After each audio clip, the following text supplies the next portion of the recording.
네, 안녕하세요. 믿었은 가족 여러분. 오늘도 이렇게 하나님의 전에 나와 하나님께 기도하는 여러분께 하나님의 은혜와 사랑이 평강이 충만하시길 기도합니다. 우리 사도신경 하심으로 10월 28일 토요일 새벽 예배를 시작하도록 하겠습니다. 전능하사 천지를 만드신 하나님 아버지를 내가 믿사오며 그 외아들 우리 주 예수 그리스도를 믿사오니 이는 성령으로 잉태하사 동정녀 마리아에게 나시고 본디오 빌라도에게 고난을 받으사 십자가에 못 박혀 죽으시고 장사한 지 사흘 만에 죽은 자 가운데서 다시 살아나시며 하늘에 오르사 전능하신 하나님 우편에 앉아 계시다가 저희로서 산 자와 죽은 자를 심판하러 오시리라. 성령을 믿사오며 거룩한 공회와 성도가 서로 교통하는 것과 죄를 사하여 주시는 것과 몸이 다시 사는 것과 영원히 사는 것을 믿사옵나이다. 아멘. 찬송가 352장 함께 찬양하시겠습니다. 찬송가 352장입니다. 십자가 군병들아. 찬송가 352장 함께 찬양하시겠습니다. 찬송가 352장입니다. 십자가 군병들아 주 위에 일어나 기들고 앞서 나가 담대히 싸우라.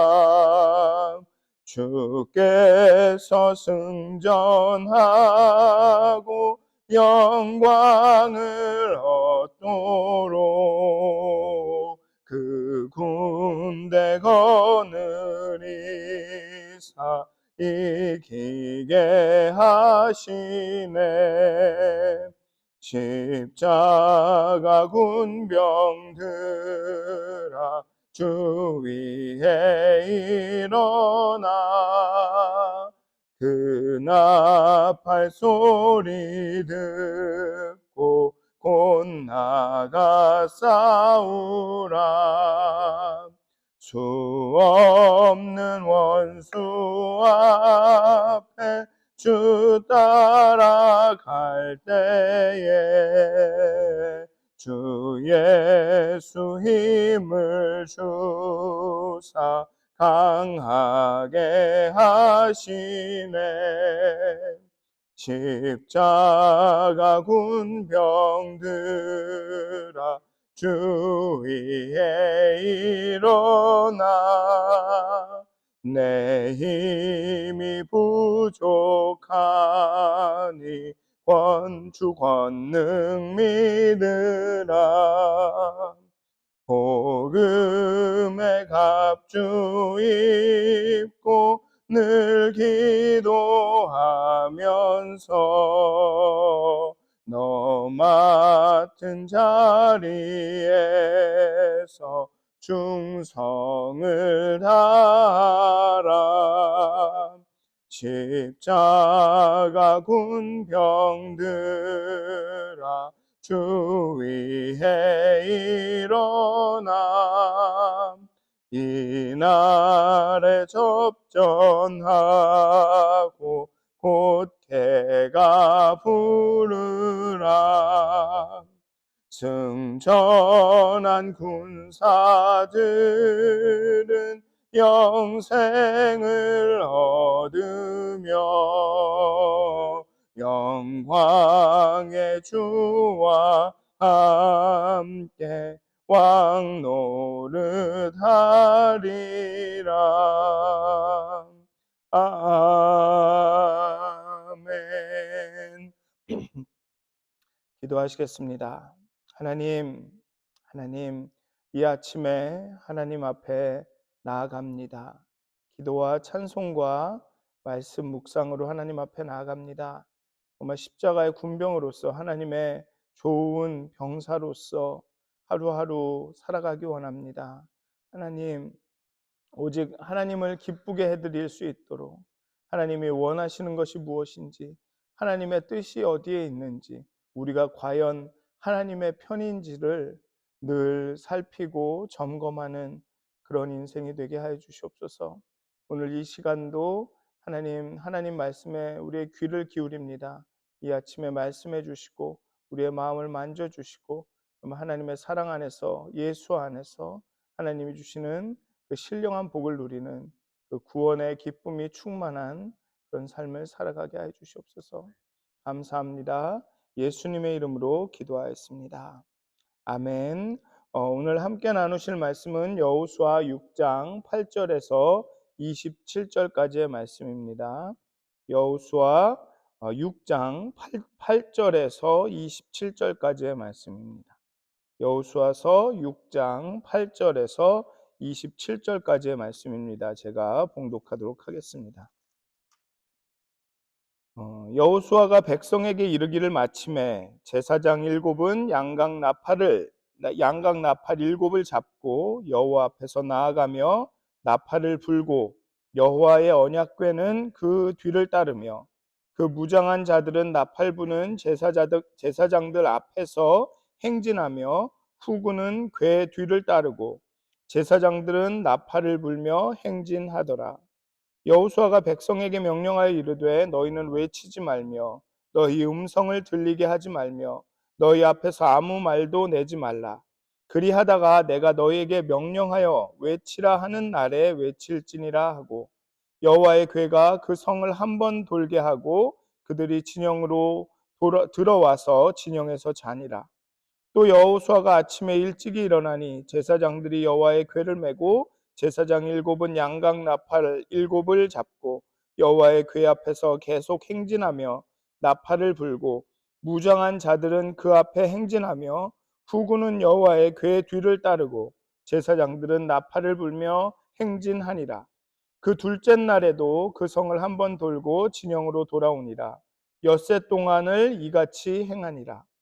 일곱째 날 새벽에 그들이 일찍이 일어나서 전과 같은 방식으로 그 성을 일곱 번 도니 그 성을 일곱 번 돌기는 그날 뿐이었더라.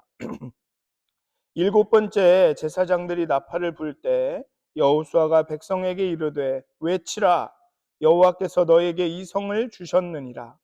이 성과 그 가운데 있는 모든 것은 여호와께 온전히 바치되 기생 라합과 그 집에 동거하는 자는 모두 살려주라. 이는 우리가 보낸 사자들을 그가 숨겨 주었음이니라. 너희는 온전히 바치고 그 바친 것 중에서 어떤 것이든지 취하여 너희가 이스라엘 진영으로 바치는 것이 되게 하여 고통을 당하게 되지 아니하도록 오직 너희는 그 바친 물건에 손대지 말라. 은금과 동철 기구들은 다 여호와께 구별된 것이니 그것을 여호와의 곳간에 드릴지니라 하니라. 이에 백성은 외치고 제사장들은 나팔을 불매 백성이 나팔 소리를 들을 때 크게 소리질러 외치니 성벽이 무너져 내린지라. 백성이 각기 앞으로 나아가 그 성에 들어가서 그 성을 점령하고 그 성 안에 있는 모든 것을 온전히 바치되 남녀 노소와 소와 양과 나귀를 칼날로 멸하니라. 여호수아가 그 땅을 정탐한 두 사람에게 이르되 그 기생의 집에 들어가서 너희가 그 여인에게 맹세한 대로 그와 그에게 속한 모든 것을 이끌어내라 하매 정탐한 젊은이들이 들어가서 라합과 그의 부모와 그의 형제와 그에게 속한 모든 것을 이끌어내고 또 그의 친족도 다 이끌어내어 그들을 이스라엘의 진영 밖에 두고 무리가 그 성과 그 가운데 있는 모든 것을 불로 사르고 은금과 동철 기구는 여호와의 집 곳간에 두었더라. 여호수아가 기생 라합과 그의 아버지의 가족과 그에게 속한 모든 것을 살렸으므로 그가 오늘까지 이스라엘 중에 거주하였으니 이는 여호수아가 여리고를 정탐하려고 보낸 사자들을 숨겼음이더라. 여호수아가 그때 맹세하게 하여 이르되 누구든지 일어나서 이 여리고 성을 건축하는 자는 여호와 앞에서 저주를 받을 것이라. 그 기초를 쌓을 때 그의 맏아들을 잃을 것이요 그 문을 세울 때 그의 막내 아들을 잃으리라 하셨더라. 여호와께서 여호수아와 함께 하시니 여호수아의 소문이 그 온 땅에 퍼지니라. 아멘. 정탐이 끝난 후에 그리고 여호수아가 그 하나님의 여호와의 사자를 만나서 그 여호수아의 그 마음 이스라엘의 그 뭐랄까 준비 상태를 점검한 후에 이제 전쟁 수칙이 주어졌습니다. 룰스 오브 인게이지먼트가 주어졌죠. 그래서 이제 여호수아는 그 전쟁 수칙대로 그 공성전을 합니다. 여리고성을 공략하는 일을 행하죠. 여기서 11절에 보면 이렇게 말하고 있습니다. 여호와의 궤가 그 성을 한 번 돌게 하고 그들이 진영으로 돌아와서 진영에서 자니라. 우리는 여기에 좀 주목할 필요가 있는 것 같습니다. 여호와의 궤가 그 성을 한 번 돌았다. 전쟁의 주체는, 그 전쟁을 인도하고 이끌고 리드하고 있는 것은 이스라엘 백성이 아니라는 사실입니다. 하나님이시라는 거죠. 여호와의 궤가 성을 한 번 돌았다. 백성들이 한 번 돌았다가 아니라 여호와의 궤가 그 성을 한 번 돌았다라고 말하고 있다는 겁니다. 전쟁의 주체는 하나님이십니다. 모든 싸움은 하나님의 손에 달려 있죠. 법궤와 제사장들이 앞장서고 나팔 소리가 울려 퍼지는 가운데 백성들은 침묵합니다. 어떤 말도 하지 않습니다. 이것이 군사적 행동이라고 보기보다는 오히려 거룩한 예식이라는 것을 말해 줍니다. 예배라는 겁니다. 이 강력한 여리고를 상대하는 이스라엘의 전략으로 하나님께서 제시한 그 전쟁 수칙은 참으로 비상식적입니다. 전쟁을 하는데 보통은 전쟁을 하게 되면 사기를 올리기 위해서 막 으아 막 이러지 않습니까? 외치고 소리 지르고 겁나고 두려우니까 으악 해야 하는데, 오히려 여호와의 법궤가 성을 도는 동안 제사장들과 이 사람들이 나팔을 불고 하는 동안 백성들은 침묵을 유지합니다. 이것은 무엇이냐면 이게 군사적이고 전략적인 행동이 아니라 이 예식적인, 거룩한 예식적인, 의식적인 행동이라는 거죠. 예배라는 겁니다. 사실 이러한 전쟁 수칙은 우리가 성을 공략하는데 아무 말도 하지 말고 나팔을 앞세우고 법궤를 앞세우고 한 바퀴 돌아라. 이것은 위협이 아니라 조롱을 당할 만한 아주 무모한 전략이었습니다. 그런데 이스라엘은 6일 동안 아무 소리도 내지 않고 그저 나팔 소리만 들리면서 그 여리고성을 하루에 한 번씩 돕니다. 그러다가 7일째 날에 여호수아가 소리치라고 명령할 때 크게 소리 지르면서 아마 뭐라고 소리 질렀을까요? 무너져라 그랬을까요? 아니면 와 뭐 할렐루야 그랬을까요? 어쨌든 소리를 지릅니다. 그리고 성이 무너지죠. 이스라엘 백성은 그것을 진짜로 믿었습니다. 여호와께서 말씀하신 대로 행하면 성이 무너질 것이다. 그러니 침묵을 유지할 수 있었죠.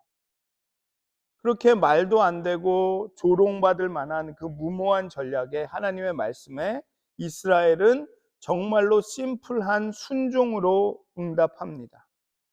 절대 순종이 가나안의 정복과 정착의 유일한 조건이죠. 요단강을 건너는 것도 제사장들이 그냥 그 요단강에 들어서라라는 말도 안 되는 그 하나님의 명령에 순종했을 때 요단강이 갈라지는 역사가 일어납니다. 여리고를 정탐한 후에 얻은 승리의 공식은 하나님의 방법에 대한 전적인 신뢰와 순종이었습니다. 우리 인생의 승리는, 신앙생활의 승리는 명령의 합리성에 있는 것이 아니라 명령의 절대성을 신뢰하는 데서 옵니다. 이스라엘 백성은 정말 어리석은 것 같은, 전쟁 직전에 할례를 행하라는 그런 어리석은 명령에도 순종합니다. 성을 공략하는데 그냥 돌기만 하라는 정말 군사 전략적으로 말도 안 되는 명령에 순종합니다. 그리고 성이 무너지죠. 이스라엘은 순종합니다. 말 그대로, 말씀 그대로 순종합니다. 이유를 묻지 않습니다. 논리적인 근거를 찾지 않습니다. 하나님의 입에서 나온 말씀이라면 그 방법이 무엇이든 확신하고 최선이라 여기고 순종합니다. 그렇게 순종하자 승리합니다. 순종하자 성이 무너집니다. 확실한 순종이 확실한 승리를 가져다 주었습니다. 여리고 성은 이스라엘의 군사 전략적인 어떤 능력에 의해서, 군사적 전략에 의해서 무너진 것이 아닙니다. 하나님의 뜻을 따르기로 결심한 하나님의 백성들에 의해서 무너진 것입니다. 그리고 그 이스라엘의 전략은 예배였습니다. 시간 낭비 같아 보이는, 정말 효과적이고 효율적이지 않아 보이는 예배였습니다. 그래서 어떤 그 단체나 한국의 어떤 그런 분들은 땅밟기라는 걸 하죠. 땅밟기.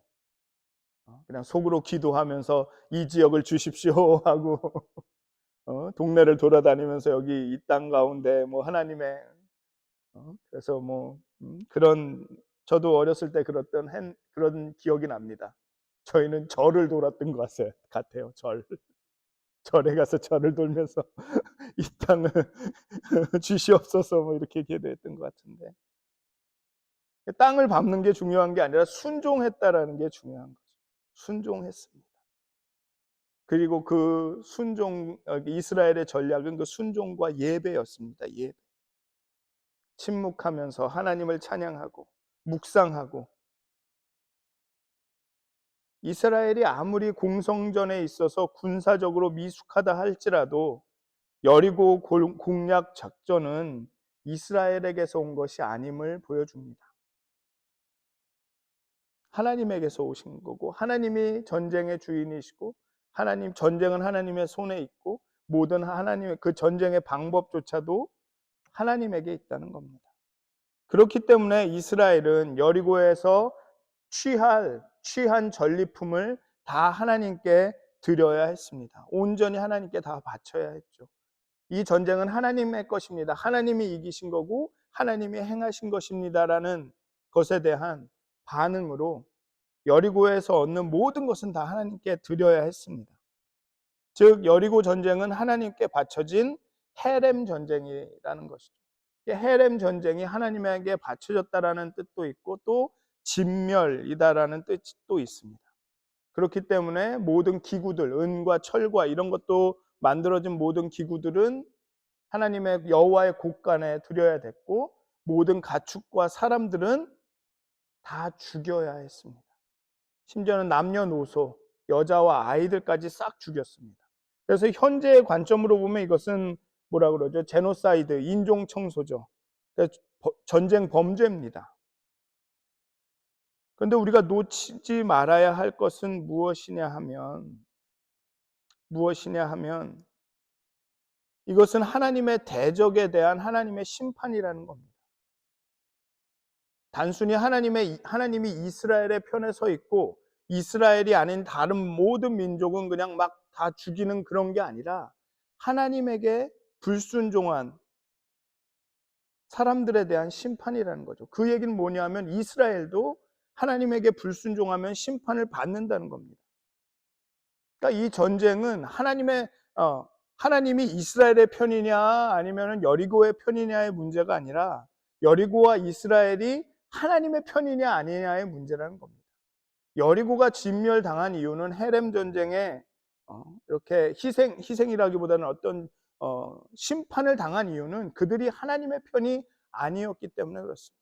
이스라엘도 나중에 하나님께 불순종하고 하나님을 거역했을 때 이렇게 진멸당합니다. 나라가 없어집니다.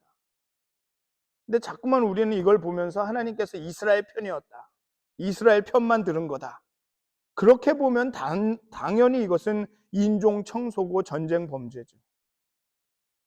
근데 그게 아니라 하나님을 대적하고 불순종하는 그 족속에 대한 하나님의 심판이었다는 겁니다. 그리고 그 심판은 이스라엘도 하나님께 온전히 순종하지 않으면, 하나님의 편에 서지 않으면 그 심판이 동일하게 이스라엘에게도 올 겁니다. 그리고 그것은 역사적으로 그렇게 일어나게 됐습니다.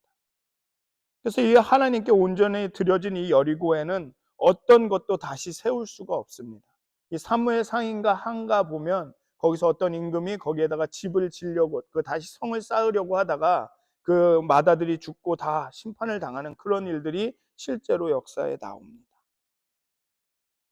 그리고 재밌는 것은 그렇게 진멸의 전쟁임에도 불구하고 정탐꾼들을 도운 그의 가족은 안전하게 구원이 됩니다.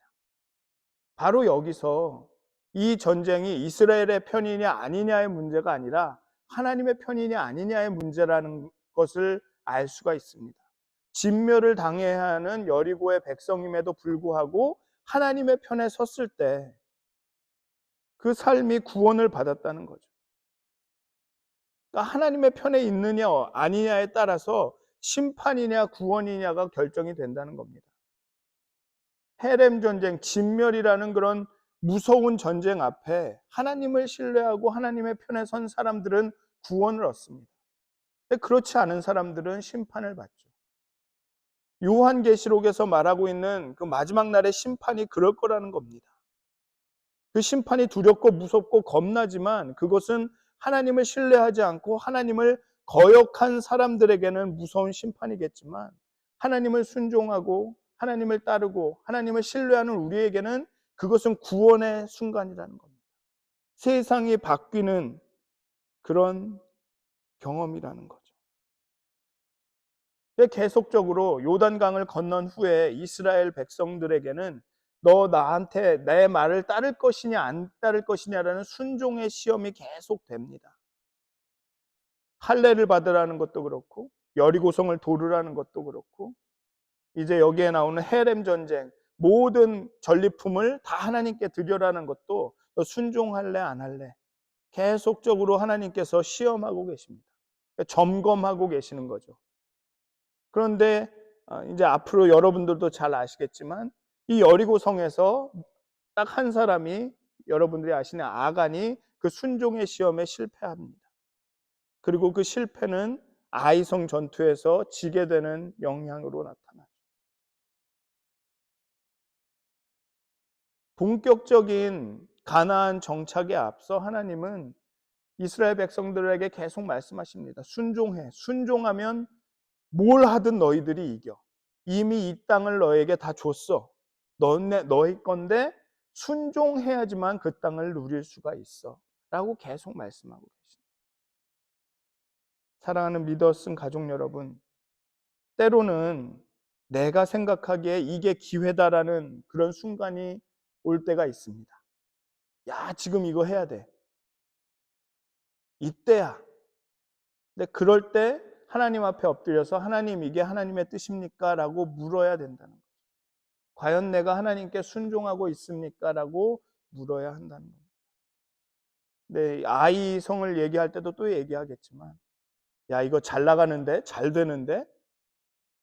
그냥 막 뭐 굳이 안 묻고도 하나님께 묻지 않고도 순종하지 않고도 그냥 야, 이 길로 가면 되겠어. 이러면 바로 하나님의 태클이 들어오신다는 겁니다. 내가 하나님의 편이냐? 내가 하나님의 뜻을 순종하고 있느냐? 이게 영적 전쟁의 비결이라는 겁니다. 사랑하는 믿었은 가족 여러분, 정말 하루하루 살아가실 때 정말 내가 과연 하나님의 뜻을 순종하고 있느냐, 하나님의 편에 서 있느냐, 스스로 좀 점검하셨으면 좋겠어요. 정말 내가 생각할 때 너무나도 확신이 드는 그 순간에도 잠깐 멈추고 하나님 어떤 걸 기뻐하십니까? 내가 어떻게 행해야 합니까? 과연 내가 말하는, 내가 행하는, 내가 계획한 이 길이 하나님 기뻐하시는 겁니까? 라고 그렇게 물으시는, 그래서 정말 하나님이 일하셔서 하나님이 싸우시고 하나님이 계획하시고 하나님이 인도하셔서 그러한 승리를, 그런 약속의 땅을 경험하시는 여러분들이 되시길 주님의 이름으로 축원드립니다. 기도하시겠습니다. 하나님, 너무나도 많은 순간 하나님이 우리를 이끄시는 그 곳은, 하나님의 인도하시는 방식은 이해하기가 어렵습니다. 정말 말도 안 된다고 생각이 들고 굳이 내가 그렇게 해야 되는지 회의가 될 때도 있습니다. 하나님, 그럴 때마다 나의 방법과 나의 계획을 내려놓고 언제나 지금까지 우리 가운데 역사하신 그 하나님의 그 뜻을 순종할 수 있도록, 하나님께서 작정하신 그대로 우리에게 이루어져 달라고 그렇게 고백할 수 있도록, 얼굴을 땅에 대고 주님 말씀하시옵소서, 무슨 말씀을 하시렵니까? 라고 물을 수 있도록 하나님 우리에게 겸손함을 더하여 주시고 우리에게 믿음을 더하여 주시옵소서. 그렇게 하나님의 말씀에 순종하며 나갈 수 있도록, 내가 하나님 때문에 승리하는 것이 아니라 하나님께서 우리의 삶을 통해서 승리하실 수 있도록 우리의 삶을 하나님께 온전히 내어드리는 그 순종의 믿음을 우리에게 허락하여 주시옵소서. 그리하여서 참 승리를 맛볼 수 있도록 우리 안에 역사하시는, 우리 가운데 일하시는 하나님을 경험할 수 있도록 우리를 인도하여 주시옵소서.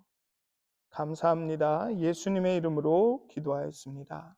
아멘. 하늘에 계신 우리 아버지여, 이름이 거룩 여김을 받으시오며 나라의 마옵시며 뜻이 하늘에서 이루어진 것 같이 땅에서도 이루어지이다. 오늘날 우리에게 일용할 양식을 주옵시고 우리가 우리에게 죄 지은 자를 사해 준 것 같이 우리의 죄를 사해 주옵시고 우리를 시험에 들게 하지 마옵시고 다만 악에서 구하옵소서. 나라와 권세와 영광이 아버지께 영원히 쌓옵나이다. 아멘.